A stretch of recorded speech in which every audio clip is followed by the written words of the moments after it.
সালাবারে, তুমি আমার স্বামীর ভাই, তাও দিনী ভাই, আনসারি ভাই, তুমি আমার হাত ধরেছ। আমার স্বামী তোমার কাছে আমাদেরকে আমানত দিয়ে গেছে। তুমি কি বুঝতেছ তুমি কি করতে চাইতেছ? এ সালাবা, তুমি আল্লাহকে ভয় করো। সাহাবী রাসূল সাথে সাথে হাত ছেড়ে দিলেন, দেরি করেন নাই, একটা দৌড় মেরে মদিনা থেকে পাহাড়ে চলে গেলেন। পাহাড়ে যাইয়া খাওয়া দাওয়া বাদ দিয়া সেজদার মধ্যে পড়ে কাঁদে, আল্লাহ আমি ভুল করে ফেলছি, আল্লাহ আল্লাহ আমি ভুল করে ফেলছি। এ পয়েলগাছাবাসী, ওয়াজ যত দূরে যায়, এইখানে বহু মুসলমান আজ এশার নামাজ পড়ে নাই, বহু মুসলমান মাগরিব পড়ে নাই।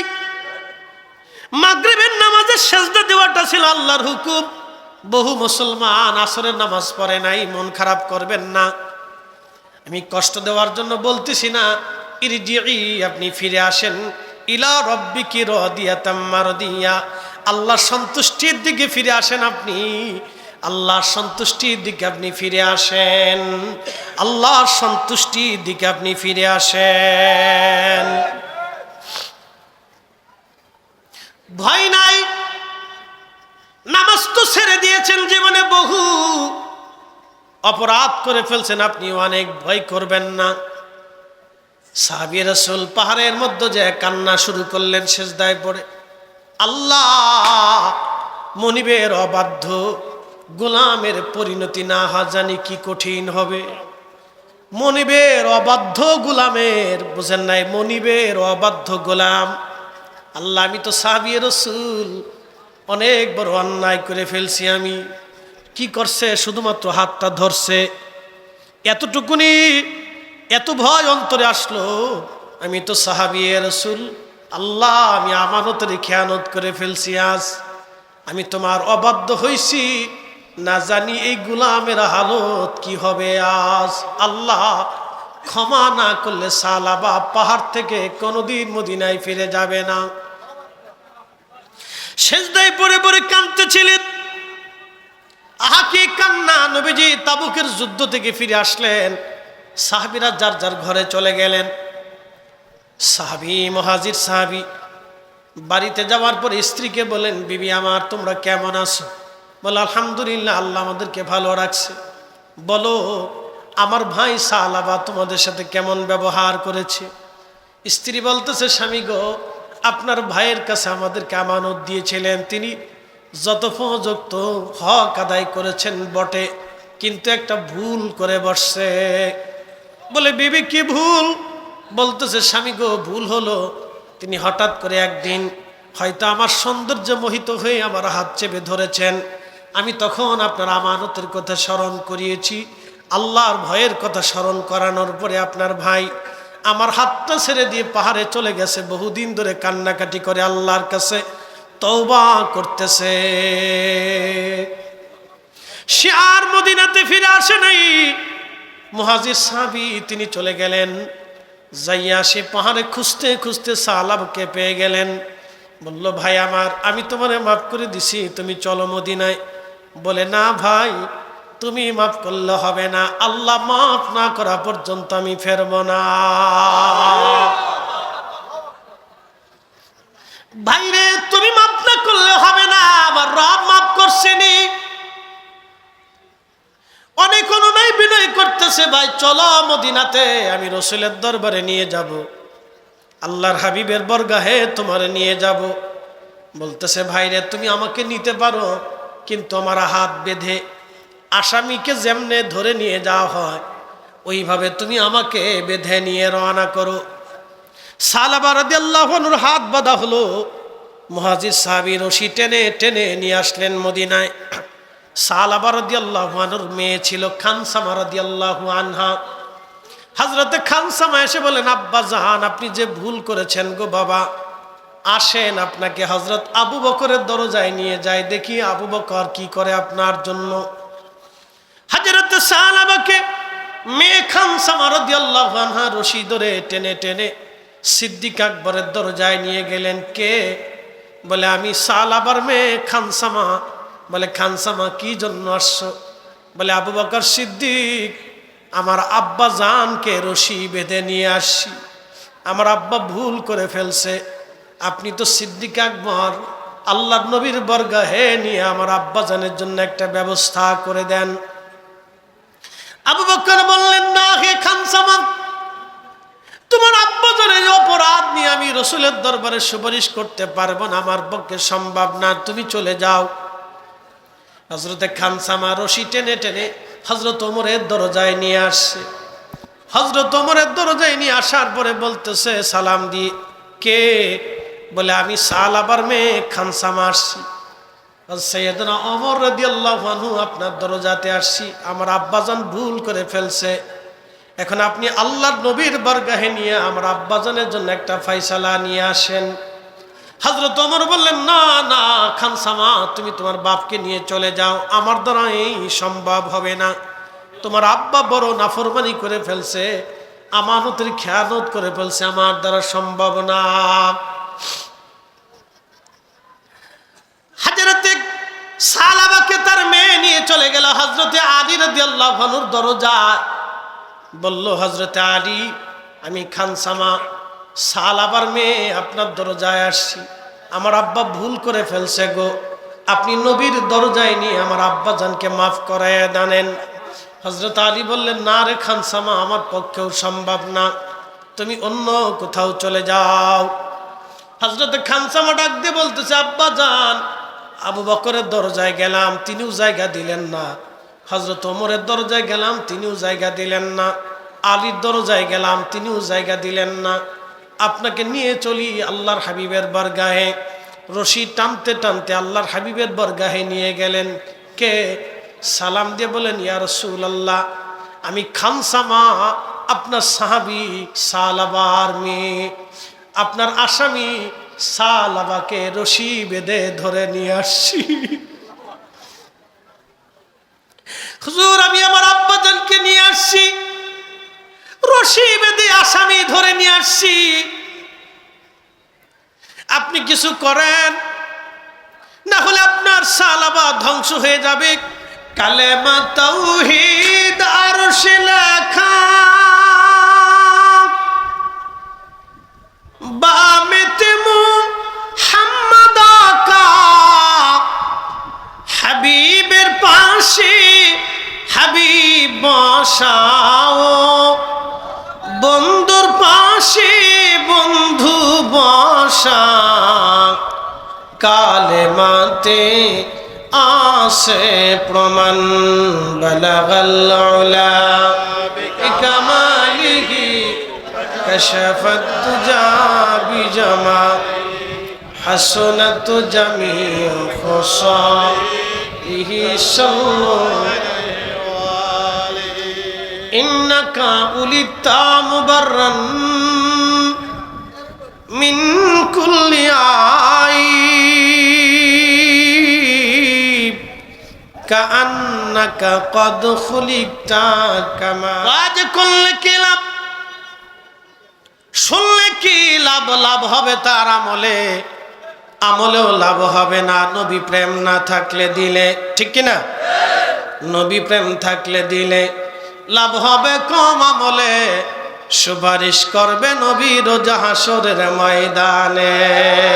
জ্ঞানী যারা বুঝে তারা শুধু ইশারায়, নাদানেরে বুঝাইতে পারে আছে কে কোথায়। জ্ঞানীর মতো জ্ঞানী হলে অল্প কথাই বুঝে, কচুর মতো কচু হলে অল্প জালে সিজে।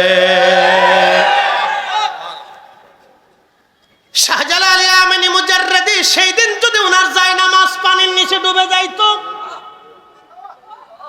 যদি শাহজালাল ইয়ামানি মুজাররদি রাহিমাহুল্লাহর জায়নামাজ যদি পানির নিচে ডুবে যাইতো, আজকের এই সুন্দর বাগান আপনি পেতেন না।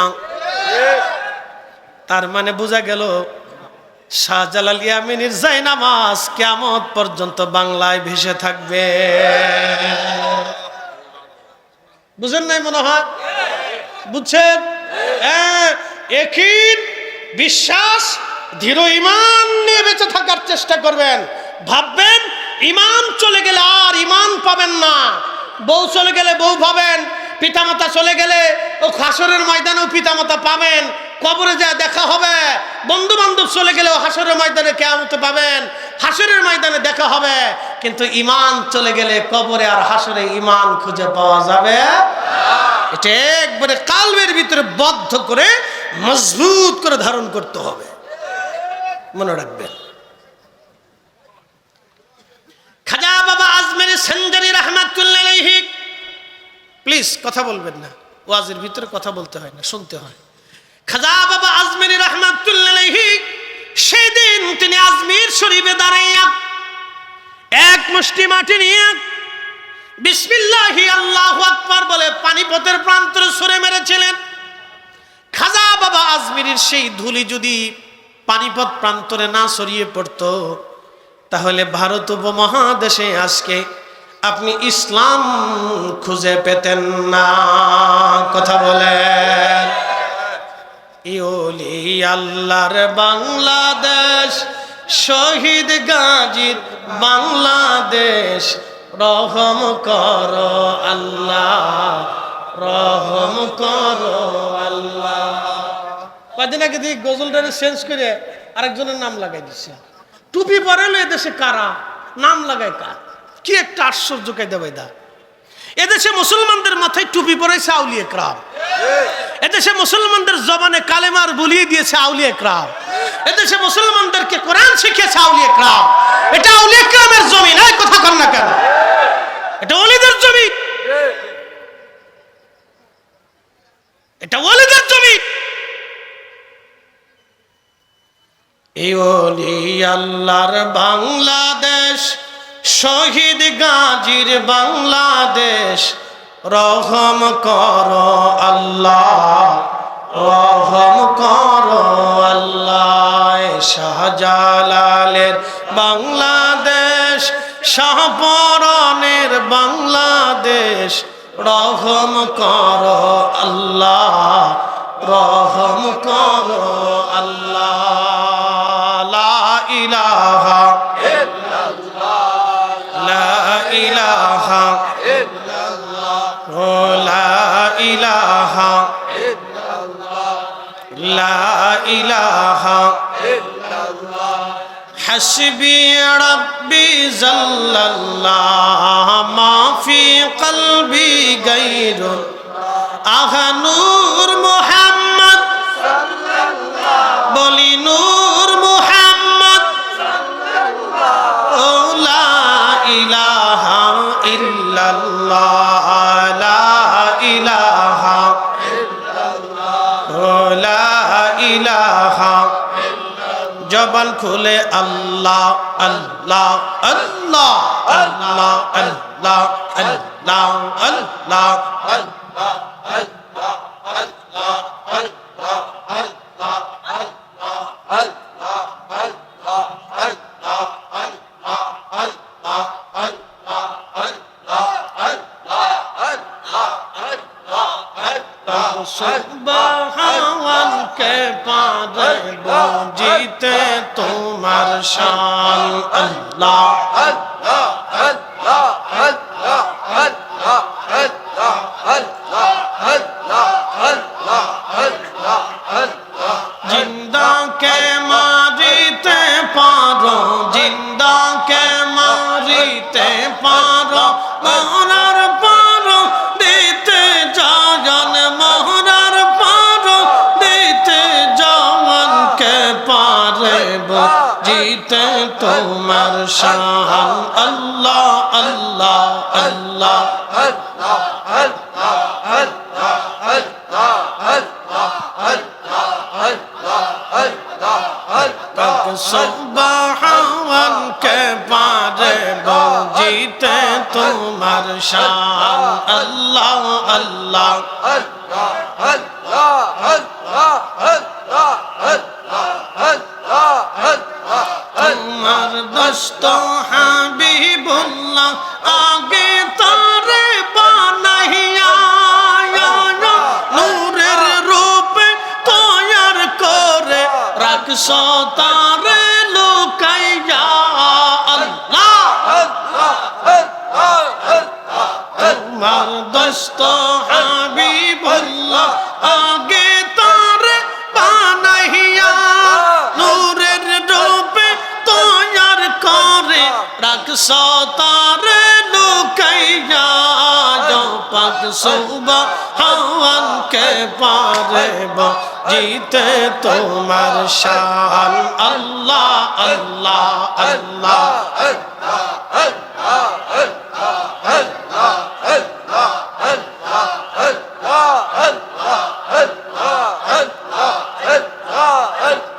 जिंदा के मारते पारो जिंदा के मारते पारो मोहरार पारो देते जान तुम्ही मोहरार पारो देते जान के पारे जीते तुम्हार शान अल्लाह अल्लाह अल्लाह अल्लाह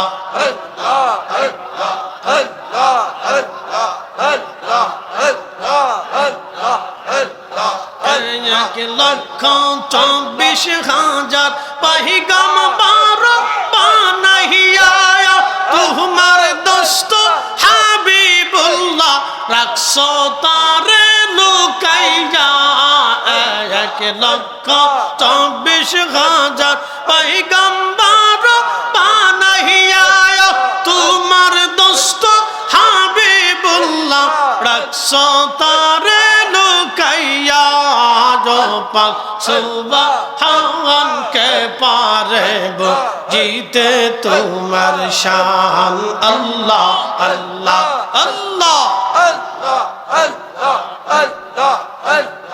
जिंदा के मारीते पारो जिंदा के मारीते पारो मोहरार पारो देते जान के पारे जीते तुम्हार शान अल्लाह अल्लाह अल्लाह अल्लाह अल्लाह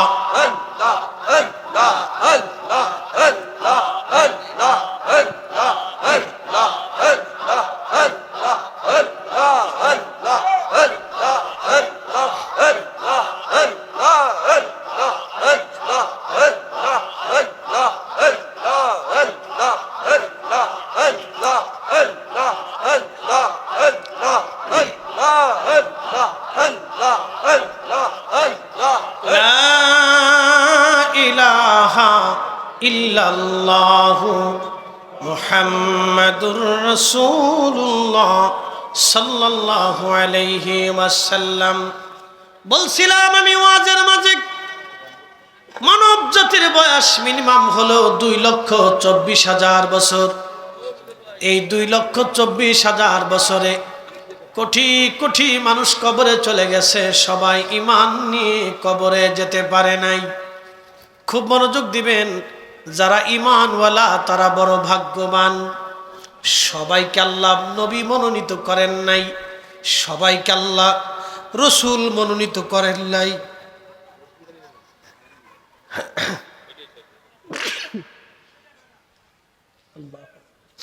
সবাইকে আল্লাহ ওলি মনোনীত করেন নাই, সবাইকে আল্লাহ মুসলমান বানান নাই। আল্লাহ যাকে মুসলমান বানাইলেন তার বুলন্দ নসিব, যারে অলি বানাইলেন তার আরো বুলন্দ নসিব, যারে নবী বানাইলেন তার আরো বিরাট বুলন্দ নসিব, যারে রসুল বানাইলেন তার আরো বিরাট বুলন্দ নসিব।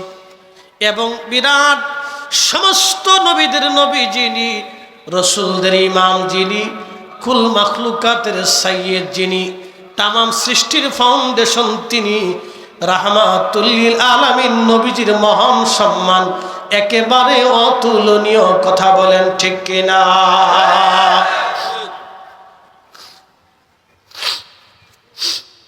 খুবই মনোযোগের সাথে কথাগুলি শুনবেন হাজিরিন। ঈমান নিয়ে কবরে যাওয়াটা হলো জীবনের সবচেয়ে বড় সার্থকতা। ঈমান নিয়ে কবরে যদি না যেতে পারেন জিন্দেগি বড় বরবাদ হয়ে যাবে। এই জন্য আল্লাহ কোরআনে বললেন, ইয়া আইয়ুহাল্লাযীনা আমানুত্তাকুল্লাহ, ঈমানদারেরা রে আমি আল্লাহকে ভয় করো, হাক্কা তুকাতিহি ভয় করার মতো করো, ওয়ালা তামুতুন্না ইল্লা ওয়া আনতুম মুসলিমুন, মুসলমান না হইয়া মইরো না। মুসলমান হতে হবে কার মতো? মুসলিম হতে হবে সাহাবীদের আদলে, মুসলিম হতে হবে তাবিদের আদলে, মুসলিম হতে হবে তাবিনদের আদলে, মুসলিম হতে হবে ওলিদের আদলে। কথা কন না কেন? ওলিরা যেই পথে, আমরা থাকবো সেই পথে। কারণ খাজা বাবা আজমিরি ছিলেন আহলুস সুন্নাত ওয়াল জামাতের অনুসারী। আহলে সুন্নাত ওয়াল জামাতের অনুসারী ছাড়া কোনো মা ওলির জন্ম দিতে পারে না। এই কথা কন না, জোরে বলেন। আছে? পারে নাই, কোনো মা ওলির জন্ম দিতে পারে নাই। এই জন্য মুসলমান হতে হবে সাহাবীদের আদলে।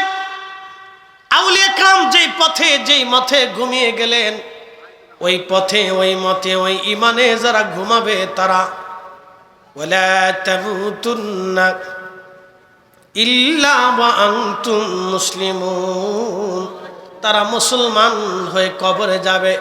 ওলিদের পথ ছাড়া প্রকৃত মুসলমান হওয়া যায় না। উপস্থিতি, কুরআন শরীফ থেকে প্রথমে একটা আয়াত পড়েছিলাম, ওই আয়াতের তাফসীরের দিকে যাব। নবীর দরবারে একজন সাহাবী ছিলেন, তার নাম সালাবা আল আনসারী। ওই সময় মুহাজির সাহাবী যারা ছিলেন তারা হিজরত করে মদিনায় গেলেন, আর মদিনার সাহাবীদেরকে বলা হতো আনসারী, সাহায্যকারী। আর মুহাজির যারা যারা হিজরতকারী, তারা বিভিন্ন অঞ্চল থেকে হিজরত করে মদিনায় আসলো।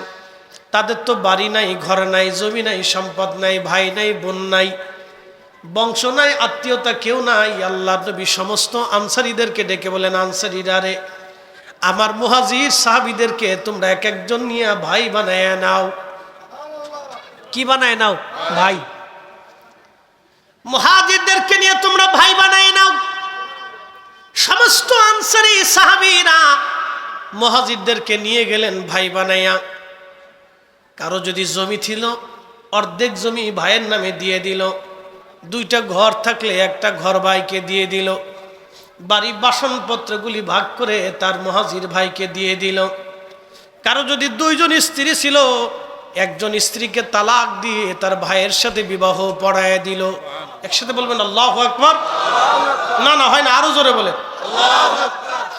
এজন্যই তারা পৃথিবী বিজয় করেছিল। আল্লাহর হাবিব সাহাবা ইকরামকে সামনে নিয়ে বসলেন, সাহাবীরা রে, তোমরা শুনে নাও, আমার এক দল উম্মত দুনিয়াতে আসবে, তারা কাফেরদের সামনে মাথা নত করে থাকবে।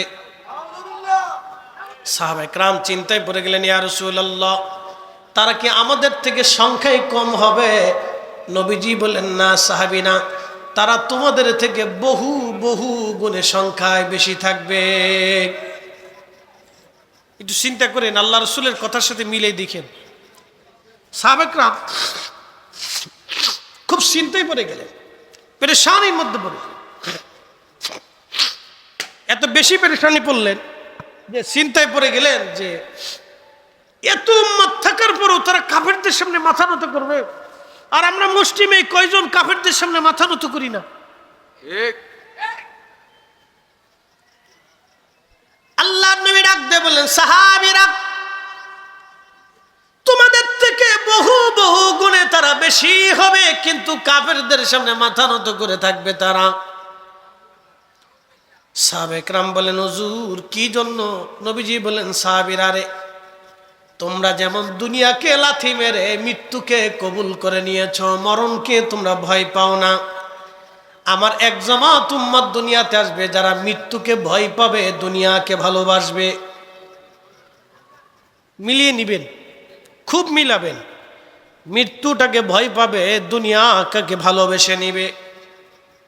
মৃত্যুটাকে ভয় পাবে, দুনিয়াটাকে ভালোবেসে নিবে। ঠিক ওই সময় আমার উম্মতরা কাফেরদের সামনে মাথা নত করে পড়ে থাকবে। তারা সংখ্যায় বেশি হবে, কিন্তু কাফেরদেরকে তারা ভয় পাবে। সংখ্যায় তারা বেশি, কিন্তু কাফেরদেরকে ভয় পাবে। সারা পৃথিবীতে দেশ আছে, মুসলিম দেশ আছে কয়টা? 52টা না 57টা?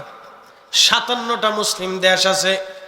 57 মুসলিম দেশের 57 জন সেনা প্রধান আছে, 57 জন রাষ্ট্রপ্রধান আছে। 57টা মুসলিম দেশে মিনিমাম হলো 1 কোটি মুসলমান সৈন্য ফৌজ আছে। 57টা মুসলিম দেশে 57টা বিমান বাহিনী আছে, বিমান বাহিনী প্রধান আছে, পুলিশ প্রধান আছে, গোয়েন্দা ডিভিশন প্রধান আছে। 57টা মুসলিম দেশের 200 কোটি মুসলমান। আজকে ইসরাইল বাইতুল আকসা দখল করে নিয়ে চলে গেল। আপনি শুনলে গা শিহরে উঠবে। বাইতুল আকসাতে কতজন মুসলমান নামাজ পড়বে ইহুদিরা নির্ধারণ করে দেয়। বাইতুল আকসা কখন আজান মানে ইমাম নামাজ পড়তে পারবে কিনা ইহুদিরা সেটা ডিরেকশন দেয়। বাইতুল আকসাতে কতজন মুসল্লি ঢুকবে, কখন আসবে বের হবে, ইহুদিরা সেটা নির্বাচন করে দেয়। বাইতুল আকসা আর আমাদের নিয়ন্ত্রণে নাই, এটা কাফেররা নিয়ে চলে গেছে। 200 কোটি মুসলমান থাকার পর বাইতুল আকসা আমাদের হাতছাড়া হয়ে গেল। 57 জন সেনাপ্রধান থাকার পর বাইতুল আকসা চলে গেল। 1 কোটি মুসলিম ফৌজ সৈন্যবাহিনী থাকার পর বাইতুল আকসা চলে গেল। তার অর্থ হলো মুসলমান দুনিয়া পাইয়া আল্লাহ ভুলে গেছে, রসুলের গোলামি ভুলে গেছে। কথা বলেন ঠিক কিনা? আপনি বুঝে বুঝে আল্লাহ রসুলের কথার সাথে মিলিয়ে দেখবেন। 1450 বছর আগে যা যা বলেছে ঠিক তাই। সংখ্যায় অনেক হবে, কিন্তু তার কাফেরদের সাথে সামনে মাথা নত করবে, ভয় পাবে। আপনি বুঝতে পারছেন পৃথিবীর কোনো দেশ সাহস পায় নাই, পৃথিবীর কোনো দেশ সাহস পায় নাই। বলবেন ইরান, না সেও সাহস পায়নি। সে মাঝে মধ্যে 2 সাইডে ক্ষেপণাস্ত্র ফুটিং মারছে, মারার পরে থেমে গেছে। শুধু হামাসের কিছু যোদ্ধারা যুদ্ধ করে টিকে আছে, বাড়িঘর শেষ হয়ে গেছে, সন্তান শহীদ হয়ে গেছে, কিচ্ছু নাই তাদের, কিন্তু তারপরও তারা যুদ্ধ করে যাচ্ছে। একসাথে বলবেন আল্লাহু আকবার। না হয় না, আরো জোরে বলেন, আরো জোরে বলেন। তাহলে মুসলমান আছে কয়জন হিসাব কষে? মুসলমান আছে সৌদির বাদশা, বিরাট মুসলমান। মধ্যপ্রাচ্যের যত আমির উমরা আছে সব বিরাট বিরাট মুসলমান, না বিরাট বিরাট মুসলমান। তারা ঘন্টা মুড়ি সবসময় থাকে, ঘন্টা মাথার থেকে সরায় না। কি কথা কর না কে? না বুঝেন না, মানে ঘন্টা মাথার থেকে সরায় না তারা। এটা সরাইতো না, এটা সাইনবোর্ড, সাইনবোর্ড। এটা কি সাইনবোর্ড? সাইনবোর্ড মাথার থেকে ঘন্টা সরায় না। বই তো এক একজনের বউ আছে 30টা। এই বেটা ডরাবে না, ডরাবে কি? আমি চিন্তা করে আমি মরে গেলে আমার বউদের অবস্থা কি হবে? কথা ক্লিয়ার, কোনো ভেজাল টেজাল নাই তো। কারো বিবি আছে 25টা, কারো স্ত্রী আছে 15টা, কারো আছে 20টা। যার যত টাকা তার তত বউ, অসুবিধা নাই। এরা আবার আমরা দেশে এসে ফতোয়া আমারে মিলাদুন নবী হারাম। তোর ফতোয়ার গোষ্ঠী কি লাই? এই কথা কম না কেন? জোরে বলে, হাত উঁচা করে বলে মিলাদুন নবী চলবে না দেশে, চলবে না, ঘরে ঘরে মিলাদ চলবে। কথা কম না কেন? ঠিক কিনা? আল্লাহু আকবার, ইয়া রাসূলুল্লাহ, ইয়া রাসূলুল্লাহ, জিন্দাবাদ,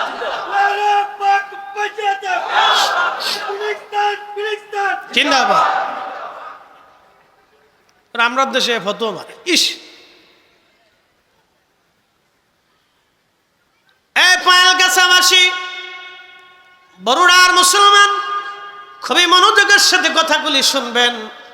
সাহাবে কেরাম আল্লাহকে ভয় করেছিলেন কেমনে, একটা ঘটনা আজ আপনাদেরকে শোনাই। রসুলের সাহাবী আনসারী মুহাজির 2 দলে বিভক্ত ছিল।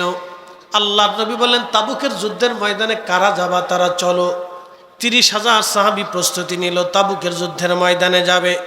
মদিনা মুনাওয়ারা থেকে প্রায় 1000 মাইল দূর। কত হাজার? 1000। কেমনে যাইতে হবে? পায়ে হেঁটে, যুদ্ধের জন্য।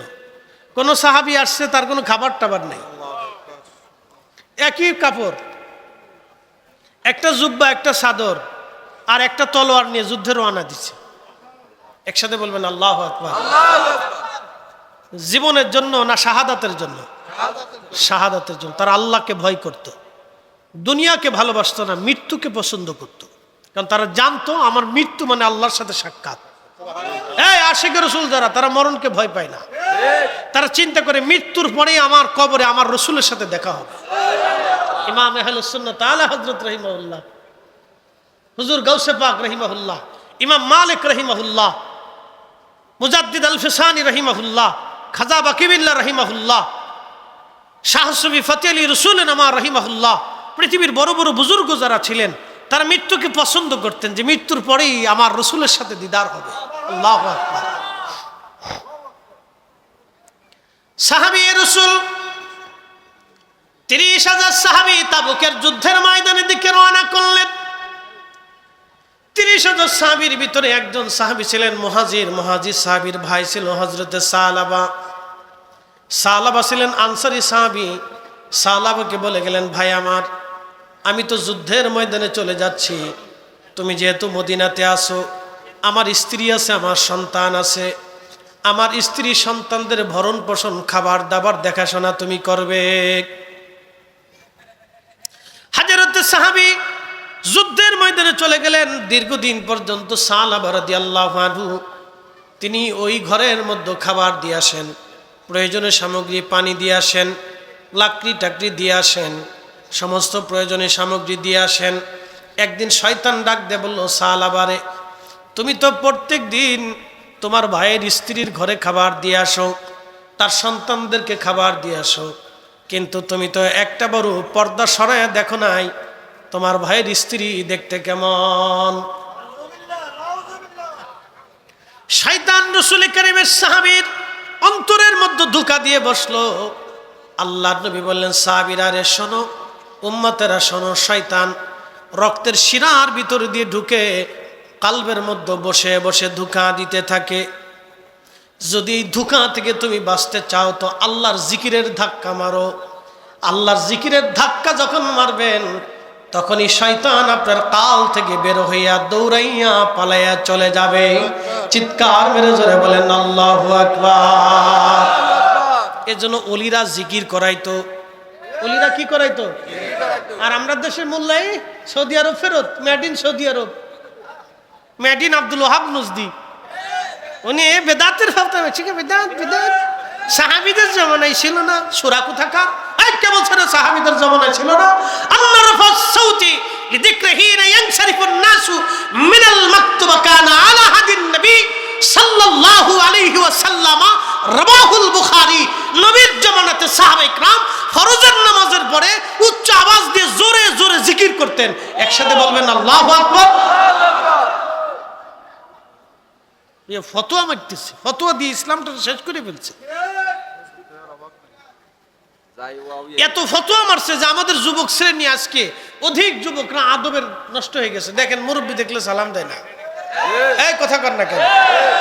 ক্লাস 10-এর পোলাপানে যেমনি ছাত্র শিক্ষকরা ধরে ফিটায়, এটা দেখলে আপনার কাছে গা শিউরে উঠবে। আগামীর দিন আমাদের অন্ধকারে নিমজ্জিত, আমাদের আগামীর দিন অন্ধকারে নিমজ্জিত। এই যে বিদ্যালয়গুলিতে প্রথম সবক আদব শেখানো উচিত। প্রত্যেকটা বাংলাদেশের বিদ্যালয়ে বিদ্যাপীঠে সিলেবাসের প্রথমেই আদব শেখানো উচিত। এটা আদব শেখানো হয় না। বাংলাদেশে এক এক সময় এক একটা শিক্ষা ব্যবস্থার ভিতরে কিছু আস্তিক নাস্তিক আবিজাবি আউলা জাউলা বাউলা বসে থাকে, যেগুলির কারণে আমাদের শিক্ষা ব্যবস্থা ধ্বংস হয়ে যাইতেছে। নারী কমিশন নামে নারী কমিশন আইসা বলে দিল পতিতাদেরকে কর্মজীবী শ্রমজীবীর মর্যাদা দিতে হবে। আরে বেটা, আমাদের দেশের লক্ষ লক্ষ নারীদেরকে বেশ্যা বানানোর বুদ্ধি হয়েছে। কথা কর না কেন? আমরা উচিত কথা বললে বলবো হুজুরা ভালো না। আপনি বুঝতে পারতেছেন, যদি এদেশের পতিতাদেরকে যদি শ্রমিক হিসেবে মর্যাদা দেওয়া হয়, এদেশের লক্ষ লক্ষ নারীরা পতিতা ব্যবসায় নেমে যাবে, লক্ষ লক্ষ যুবকদের চরিত্র নষ্ট হবে, লক্ষ লক্ষ ফ্যামিলি ধ্বংস হবে, লক্ষ লক্ষ সন্তানের বাবা মার কোনো পরিচয় থাকবে না। এটা কখনই হতে দেওয়া যাবে না। এই কথা বল না, এটা কখনই হতে দেওয়া যাবে।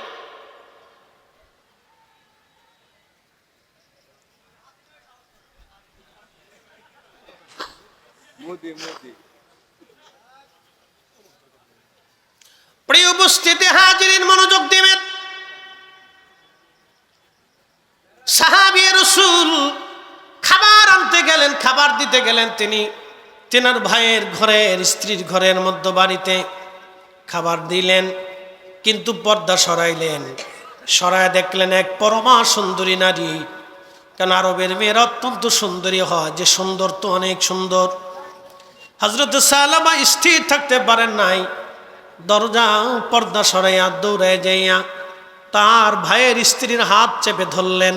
শুধু হাত চেপে ধরেছেন, তখনই মহিলা ডাক দিয়ে বলল, সালাবারে, তুমি আমার স্বামীর ভাই, তাও দিনী ভাই, আনসারি ভাই, তুমি আমার হাত ধরেছ। আমার স্বামী তোমার কাছে আমাদেরকে আমানত দিয়ে গেছে। তুমি কি বুঝতেছ তুমি কি করতে চাইতেছ? এ সালাবা, তুমি আল্লাহকে ভয় করো।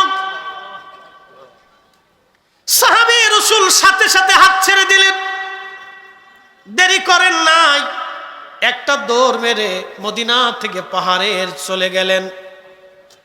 পাহাড়ে যাইয়া খাওয়া দাওয়া বাদ দিয়া সেজদার মধ্যে পড়ে কাঁদে, আল্লাহ আমি ভুল করে ফেলছি, আল্লাহ আল্লাহ আমি ভুল করে ফেলছি। এ পয়েলগাছাবাসী, ওয়াজ যত দূরে যায়, এইখানে বহু মুসলমান আজ এশার নামাজ পড়ে নাই, বহু মুসলমান মাগরিব পড়ে নাই।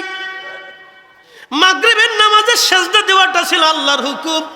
বহু মুসলমান আসরের নামাজ পড়ে নাই। মন খারাপ করবেন না, আমি কষ্ট দেওয়ার জন্য বলতেছি না।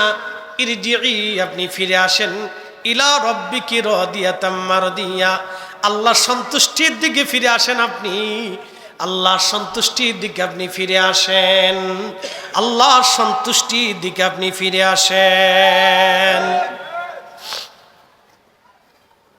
ভয় নাই, নামাজ তো ছেড়ে দিয়েছেন, জীবনে বহু অপরাধ করে ফেলছেন, আপনি অনেক ভয় করবেন না। সাহাবী রাসূল পাহাড়ের মধ্যে যে কান্না শুরু করলেন সেজদায় পড়ে, আল্লাহ, মনিবের অবাধ্য গোলামের পরিণতি না হয় জানি কি কঠিন হবে। মনিবের অবাধ্য গোলামের, বুঝেন নাই, মনিবের অবাধ্য গোলাম। আল্লাহ, আমি তো সাহাবী রাসূল, অনেক বড় অন্যায় করে ফেলছি। আমি কি করছে, শুধুমাত্র হাতটা ধরছে, এতটুকুনি এত ভয় অন্তরে আসলো। আমি তো সাহাবী রাসূল, আল্লাহ আমি আমানতের খেয়ানত করে ফেলছি। আজ আমি তোমার অবাধ্য হইছি, না জানি এই গোলামের হালত কি হবে আজ। আল্লাহ, ক্ষমা না করলে সালাবা পাহাড় থেকে কোনোদিন মদিনায় ফিরে যাবে না।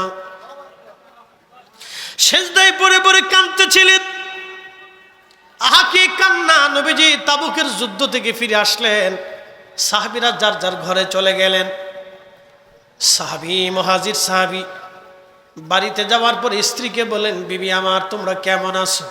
বলে, আলহামদুলিল্লাহ, আল্লাহ আমাদেরকে ভালো রাখছে। বলো, আমার ভাই সালাবা তোমাদের সাথে কেমন ব্যবহার করেছে? স্ত্রী বলতেছে, স্বামী গো, আপনার ভাইয়ের কাছে আমাদেরকে আমানত দিয়েছিলেন, তিনি যথোপযুক্ত হক আদায় করেছেন বটে, কিন্তু একটা ভুল করে বসছে। বলে, বিবি কি ভুল? বলতেছে, স্বামী গো, ভুল হলো, তিনি হঠাৎ করে একদিন হয়তো আমার সৌন্দর্য মোহিত হয়ে আমার হাত চেপে ধরেছেন। আমি তখন আপনার আমানতের কথা স্মরণ করিয়েছি।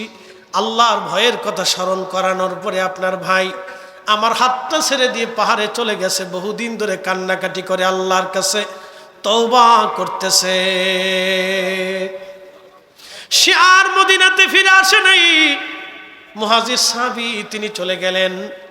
যাইয়া সে পাহাড়ে খুঁজতে খুঁজতে সালাবকে পেয়ে গেলেন। বলল, ভাই আমার, আমি তোমারে মাফ করে দিছি, তুমি চলো মদিনায়। বলে, না ভাই, তুমি মাফ করলে হবে না, আল্লাহ মাফ না করা পর্যন্ত আমি ফেরব না। ভাইরে, তুমি মাফ না করলে হবে না, আমার রব মাফ করছেনি। অনেক অনুনয় বিনয় করতেছে, ভাই চলো মদিনাতে, আমি রসুলের দরবারে নিয়ে যাব, আল্লাহর হাবিবের বরগাহে তোমারে নিয়ে যাব। বলতেছে, ভাইরে তুমি আমাকে নিতে পারো, কিন্তু আমার হাত বেঁধে আসামিকে যেমনে ধরে নিয়ে যাওয়া হয় ওইভাবে তুমি আমাকে বেঁধে নিয়ে রওনা করো। সালাবা রাদিয়াল্লাহু আনহুর হাত বাঁধা হলো। মুহাজির সাহাবী রশি টেনে টেনে নিয়ে আসলেন মদিনায়। সালাবা রাদিয়াল্লাহু আনহুর মেয়ে ছিল খানসামা রাদিয়াল্লাহু আনহা। হযরতে খানসামা এসে বলেন, আব্বা জান আপনি যে ভুল করেছেন গো বাবা, আসেন আপনাকে হযরত আবু বকরের দরজায় নিয়ে যাই, দেখি আবু বকর কি করে আপনার জন্য। হযরতে সালাবাকে মেয়ে খানসামা রাদিয়াল্লাহু আনহা রশি ধরে টেনে টেনে সিদ্দিক আকবরের দরজায় নিয়ে গেলেন। কে? বলে আমি সালাবার মেয়ে খানসামা। বলে খানসামা কি জন্য আসছো? বলে আবু বকর সিদ্দিক, আমার আব্বা জানকে রশি বেঁধে নিয়ে আসছি, আমার আব্বা ভুল করে ফেলছে, আপনি তো সিদ্দিক আকবর, আল্লাহর নবীর বরগাহে নিয়ে আমার আব্বা জানের জন্য একটা ব্যবস্থা করে দেন। আবু বকর বললেন, না হে খানসামা, তোমার আব্বা জানের অপরাধ নিয়ে আমি রসুলের দরবারে সুপারিশ করতে পারবো না, আমার পক্ষে সম্ভব না, তুমি চলে যাও। হযরতে খানসামা রশি টেনে টেনে হযরত ওমরের দরজায় নিয়ে আসছে।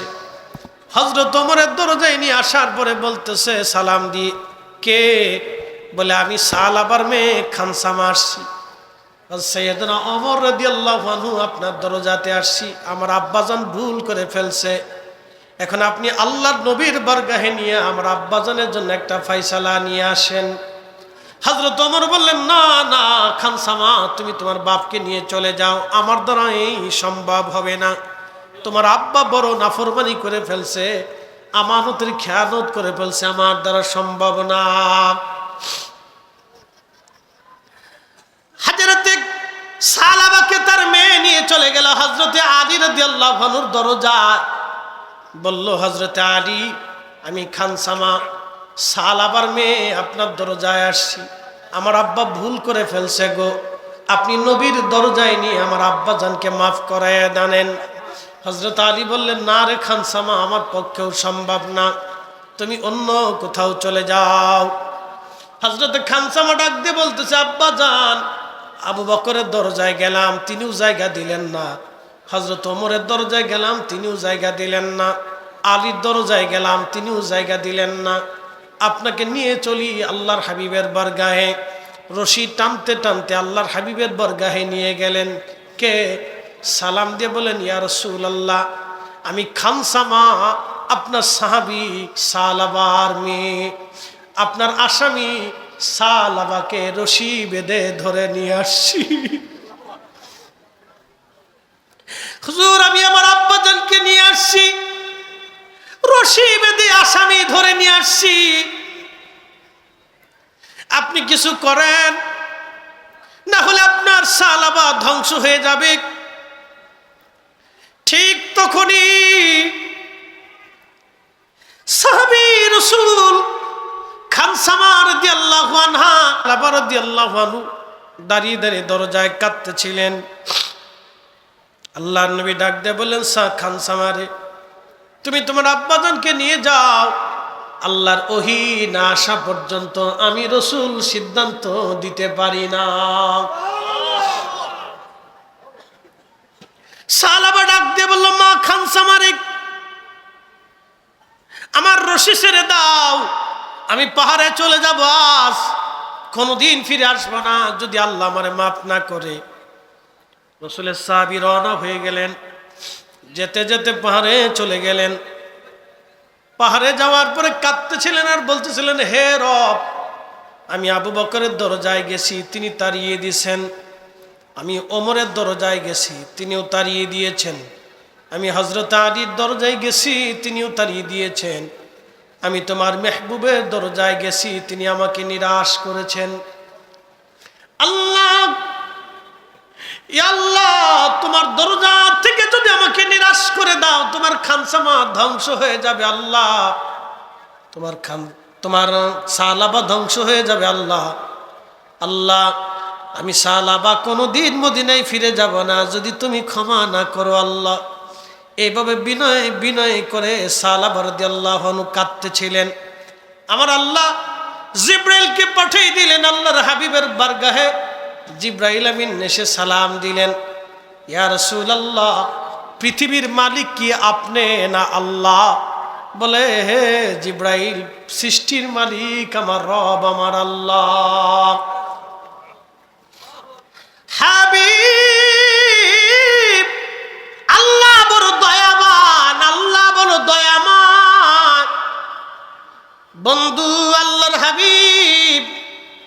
সাহাবী সালাবাকে সংবাদ দিয়ে দেন আল্লাহ তার জীবনের অপরাধ মাফ করে দিয়েছে।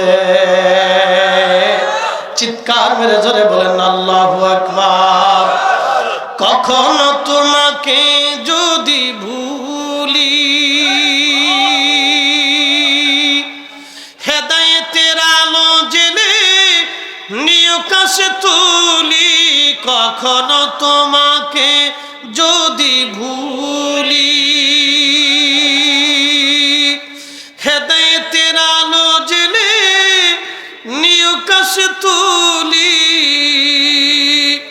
ঠাই দিও প্রিয়তম গো, ঠাই দিও প্রিয়তম অগো মহিয়ান,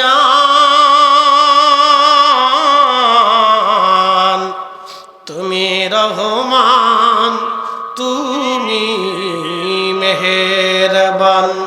অন্ধ গাহে না শুধু তোমারি গুণগান, অন্ধ গাহে না শুধু তোমারি গুণগান, বুঝেও বুঝে না তবু শান, তুমি রহমান তুমি মেহেরবান। আল্লাহুম্মা সাল্লি আলা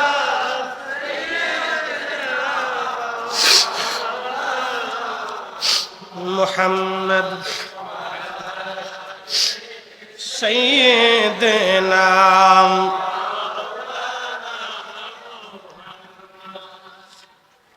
হযরত সালাবার ব্যাপারে নবীজি ডাক দিলেন সাহাবীরা, সালাবার আল্লাহ মাফ করে দিয়েছে, তোমরা কে কে আমার সালাবাকে পাহাড় থেকে আনতে যাবা বলো। হযরত আবু বকর, হযরতে ওমর, হযরতে সালমান ফারসি, হযরত আলী রিদওয়ানুল্লাহি তাআলা আলাইহিম আজমাইন, এই চারজন মহান সাহাবী দাঁড়িয়ে গেলেন। আল্লাহর নবী বললেন, আবু বকর ওমর তোমরা দুইজনে বসো, সালমান ফারসি এবং আলী রাদিয়াল্লাহু আনহুমা তোমরা দুইজনে চলে যাও, আমার সাহাবাকে পাহাড় থেকে খুঁজে তালাশ করে নিয়ে আসো।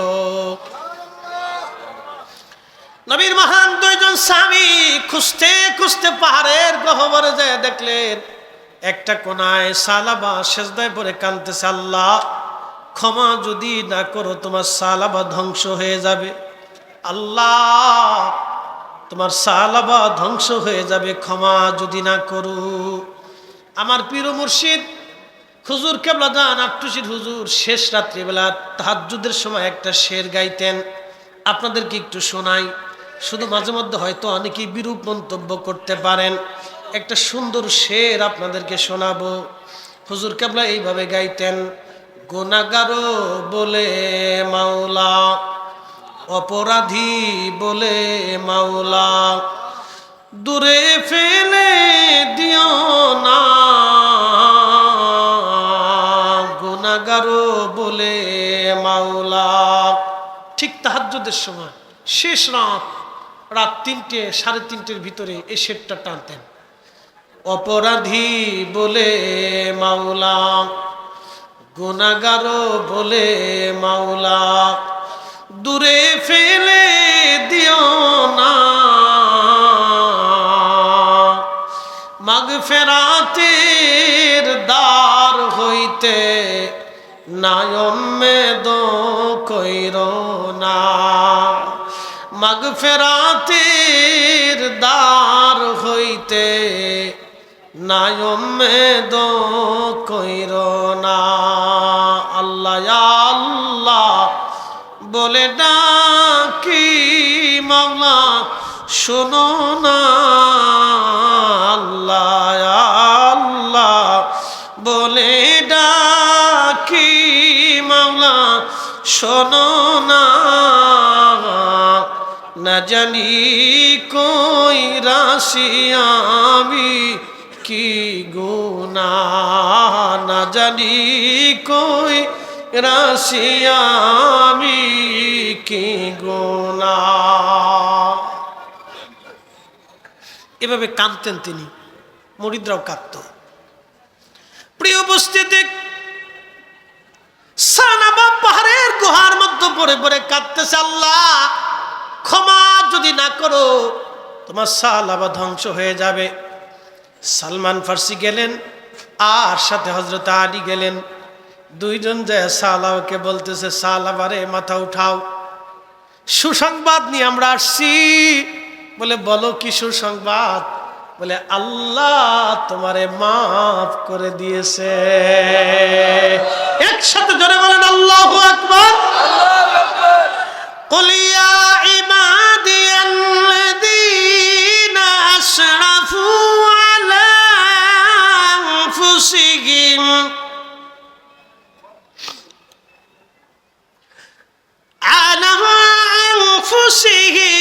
لا تقنطوا من رحمة الله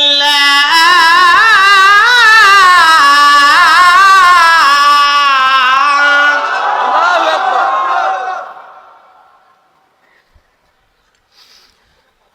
إن الله يغفر الذنوب جميعا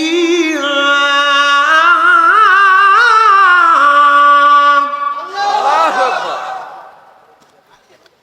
রব্বুল আলামিন বলেন, কুল হাবিব আপনি বলে দেন, ইয়া ইবাদিয়াল্লাযীনা আসরাফু, হে আমার গোলামরা বান্দারা, তোমরা যদি নিজের নফসের উপরে জুলুম করে ফেলো, গুনাহ করো, লা তাকনাতু মির রাহমাতিল্লাহ, আমার রহমত থেকে তোমরা নিরাশ হইও না, আমার রহমত থেকে তোমরা নিরাশ হইও না। একবার চিৎকার মেরে জোরে বলেন আল্লাহু আকবার। না না, আরো জোরে বলেন আল্লাহু আকবার। পৃথিবীর শ্রেষ্ঠ সংবাদের এক সংবাদ আপনাদেরকে শোনাইলাম। পৃথিবীর শ্রেষ্ঠ সংবাদের এক সংবাদ আপনাদেরকে শোনাইলাম। লা তাকনাতু মির রাহমাতিল্লাহ, গুনাহ যদি এত পরিমাণে হয়, তুমি 7 আসমান ভরে ফেলে দিয়েছো, গুনাহ যদি এত পরিমাণে হয়, পৃথিবীর সব নদী সাগর মহাসাগর পর্যন্ত ভরে ফেলছো, গুনাহ যদি এত পরিমাণে হয় 7টা জমিন তুমি ভরে ফেলছো, লা তাকনাতু মির রাহমাতিল্লাহ, বান্দা ও বান্দা, আমার রহমত থেকে তুমি নিরাশ হইও না, আমি নিরাশ করব না। ইন্নাল্লাহা, নিশ্চয় আমি আল্লাহ, অবশ্যই আমি আল্লাহ, ইয়াগফিরুয যুনুবা জামিআ, তোমাদের জীবনের সব গুনাহগুলি আমি আল্লাহ মাফ করে দেব, কিন্তু শর্ত হলো তোমাকে তওবা করে ফিরে আসতে হবে। এজন্য আল্লাহর একটা নাম আছে আত-তাওয়াব, তওবা কবুল করনে ওয়ালা। যদি এই নাম আল্লাহর না থাকতো রে, তাহলে আমাদের কারো তওবা কবুল হতো না, আমরা সবাই ধ্বংস হয়ে যাইতাম। এই জন্য ফিরে আসেন, ফিরে আসেন আপনারা, তওবা করে ফিরে আসেন আল্লাহর পথে, তওবা করে ফিরে আসেন আল্লাহর পথে। আল্লামা ইমাম ইবনু কুদামা আল মাকদিসি, যিনি হুজুর গাউসে পাকের ছাত্র ছিলেন, ইমাম জৌজির ছাত্র ছিলেন, ইমাম ইবনু কুদামা আল মাকদিসি একটা কিতাব লিখেছেন, কিতাবুত তাওয়াবিন।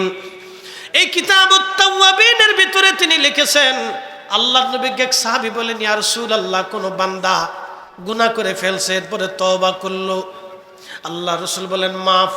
ইয়া নবী আল্লাহ, আবার গুনাহ করছে, আবার তওবা করলো, আল্লাহ বলেন মাফ, নবীজি বলেন মাফ। বলি ইয়া রাসূলুল্লাহ, আবারও গুনাহ করছে, আবার তওবা করলো, আল্লাহ রাসূল বললেন তারপরেও মাফ। একসাথে জোরে বলা যাবে কি আল্লাহু আকবার? না না না, অনেক বড় সুসংবাদ, জোরে বলেন আল্লাহু আকবার। এই জন্য আল্লাহ রাসূল বলেন, উম্মত প্রত্যেকদিন তুমি 70 বার তওবা করো, কারণ মরণের সময় তোমার তওবা করার সুযোগ নাও হতে পারে।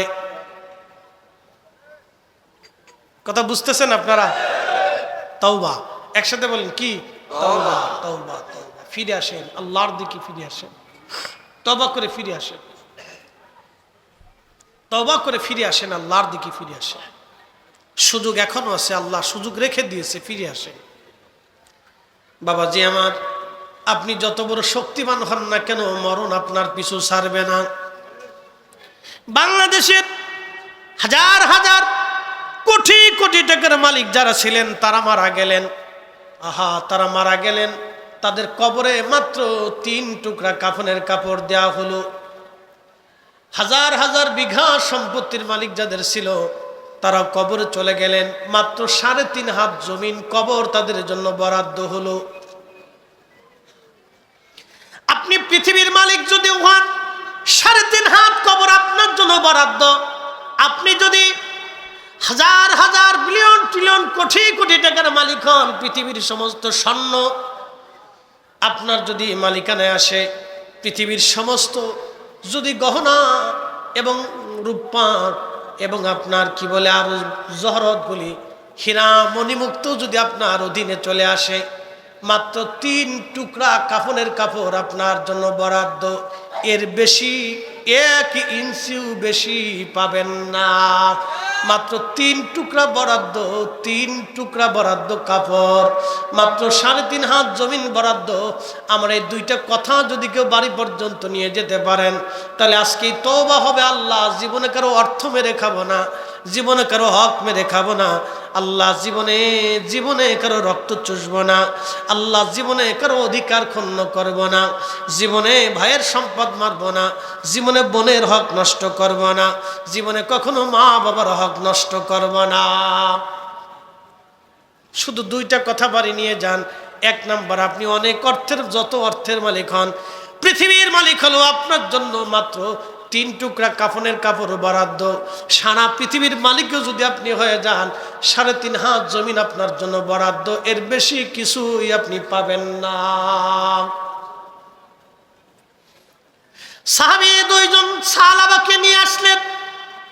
তখন হযরত বেলাল রাদিয়াল্লাহু আনহু ফজরের আযান দিলেন, আসসালাতু খায়রুম মিনান নাওম, ঘুম থেকে নামাজ ভালো।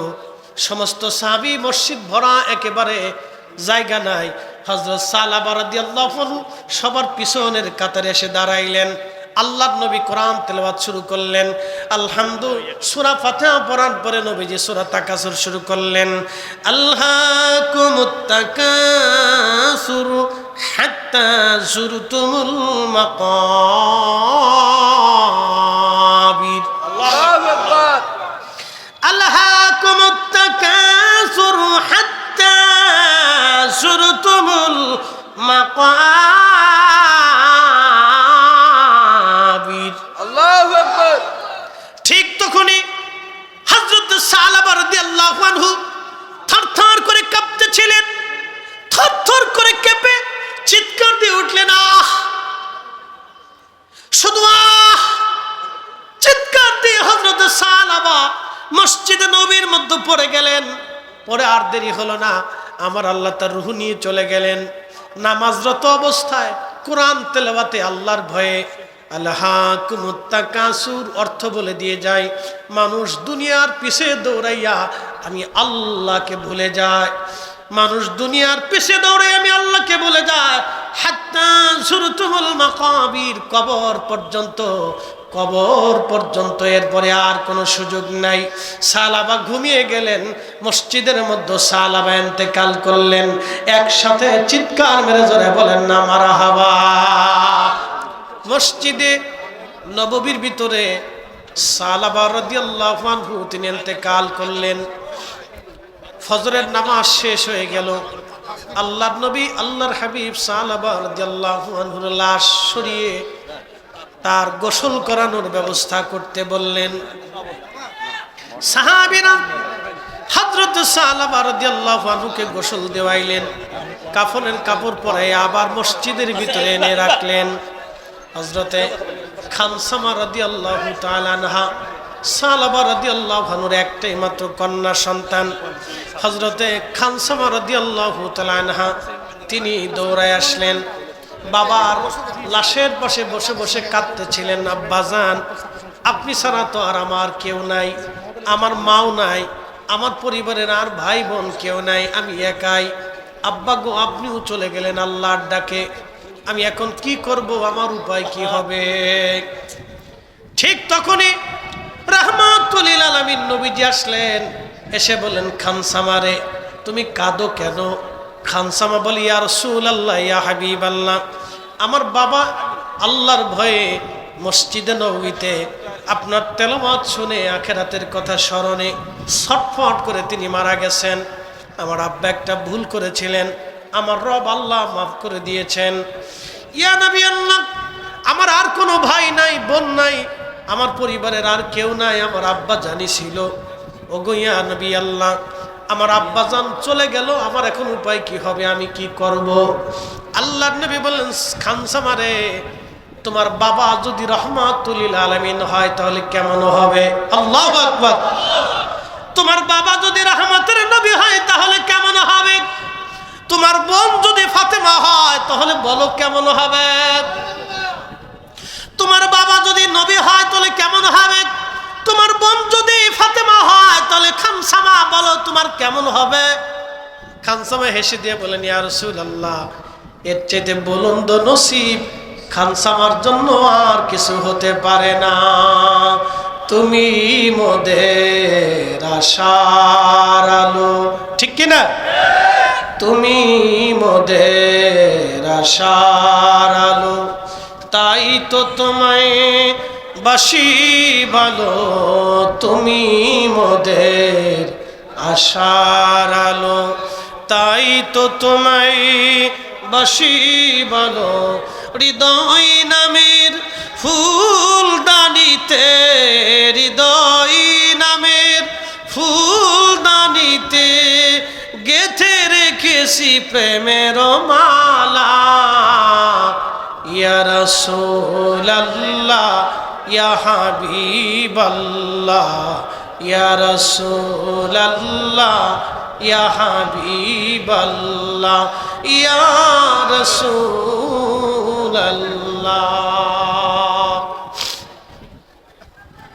আল্লাহর নবী বলেন আমার সাহাবার জানাজা নিয়ে যাও। সাহাবী রাসূলগণ হযরত সাহাবা রাদিয়াল্লাহু আনহুর লাশ সামনে নিয়ে জানাজায় দাঁড়িয়ে গেলেন। হুজুর আসতেছে মনে হয় না? বলা সাহাবা রাদিয়াল্লাহু আনহুর জানাজা, বিরাট সাহাবে کرام দাঁড়িয়ে গেলেন। তা আল্লাহর নবী জানাজা পড়াইতে যাবেন, কিন্তু আল্লাহ রাসূল পায়ের উপরে আঙ্গুলের উপরে ভর দিয়ে দিয়ে দিয়ে দিয়ে দিয়ে দিয়ে আস্তে আস্তে যাচ্ছে। একসাথে কোন আল্লাহু আকবার।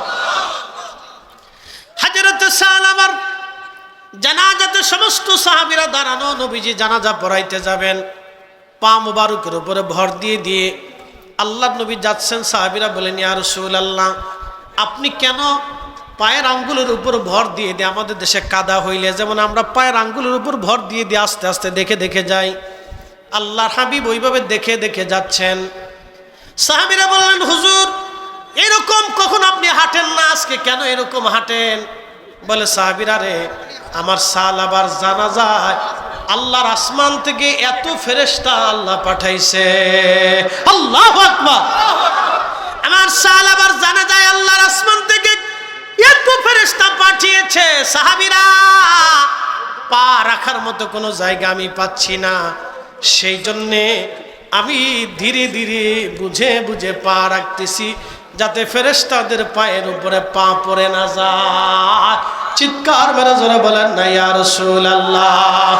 তার মানে বোঝা গেল আশিকে রাসূল, গোলামে রাসূল, নবীর গোলাম যারা, আশিক রাসূল যারা, আল্লাহর ওলি যারা, তাদের জানাজায় অসংখ্য ফেরেশতারা হাজির হয়। কথা বল না কেন, ঠিক কিনা? তাহলে আমরা আহলে সুন্নাত ওয়াল জামাতের পথে আসি না নাই? না না, হাত উঁচু করে বলেন আসি না নাই? সুন্নি মুসলমান হয়ে বাঁচতে চাই কি চাই না? সুন্নিয়ত আমাদের ঈমান, সুন্নিয়ত আমাদের কি? জোরে বলেন কি? আরো জোরে বলেন কি? রাসূল আমাদের কি? আমাদের জীবন যাবে, ঈমান যাবে, জীবন যাবে, ঈমান যাবে।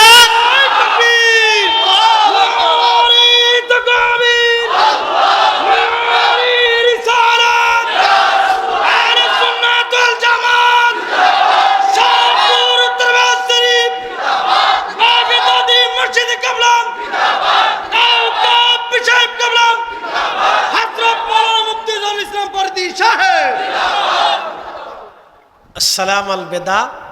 সম্মানিত পিসা হুজুর কেবলা তিনি আসছেন, তিনি আল্লাহর একজন মকবুল অলির আওলাদ। ওনাকে বসিয়ে কথা বলাটা আদবের খেলাফ, এই জন্য ক্ষমা চেয়ে নিচ্ছি। সমস্ত অলিরা আমাদের মাথার তাজ, কথা ঠিক কিনা? সমস্ত অলিরা আমাদের কি মাথার তাজ। আজকে প্রধান জি, আজকের প্রধান অতিথি যিনি, তিনিও বক্তব্য দিবেন। তিনি আপনাদের এলাকার কৃতি সন্তান, আলহামদুলিল্লাহ। খুব শিক্ষানর্গে আমি আসার পর ওনার খুব প্রশংসা শুনছি, ভালো লাগছে। আর সাধারণত কুমিল্লার মানুষ তো এমনিতেই শিক্ষানুরাগী। সারা বাংলাদেশ থেকে কুমিল্লা ভিন্ন। কুমিল্লায় ওয়াজ করেও মজা, ওয়াজ শোনায়ও মজা। সারা বাংলাদেশে অন্য জায়গায় এরকম ওয়াজ করলে অনেকে বুঝে না, বুঝতে চায় না। কুমিল্লার মানুষ শিক্ষিত বেশি বিদায় তারা এগুলি পছন্দ করে। মারহাবা কর, আল্লাহ কবুল করুক। আসসালামু আলাইকুম ওয়া রাহমাতুল্লাহি তাআলা ওয়া বারাকাতুহু।